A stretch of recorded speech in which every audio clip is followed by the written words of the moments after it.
so that we can put Canada first. Thank you. Next question. Ithel Musa with CBC News. And Mr. Poilievre, if you could also answer this question in French as well as English. The government is coming out with a $1.3 billion plan to address border security. Do you think that's enough to stop Trump's tariffs?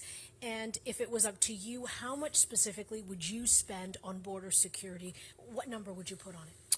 Well, you ask a classically CBC question, which is how much money can you spend on a problem?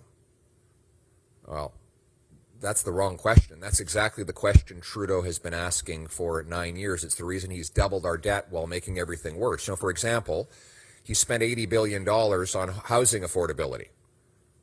Well, how'd that work? He doubled housing costs. He spent $60 million on his gun confiscation. 0 guns. He spent millions on a school food program that hasn't served a single solitary meal.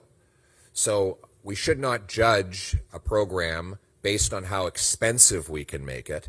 We should judge it by what it can do. How many helicopters?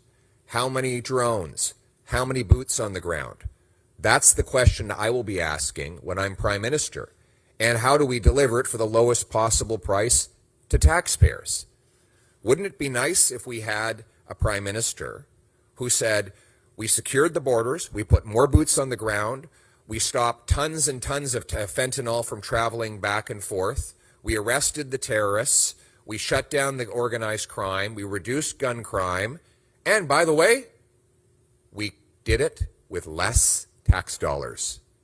That's how our mentality has to change. We have to stop judging politicians by how expensive they can make things and start judging them by the results they get. You went into a restaurant and had a terrible experience. The food was awful. You got food poisoning. The service was bad.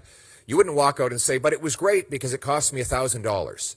And because it's the most expensive restaurant around, it must be the best. No, we judge the meal by the food on the plate and the service that delivered it. That's how I'm going to run a common sense conservative government. Next question. En français.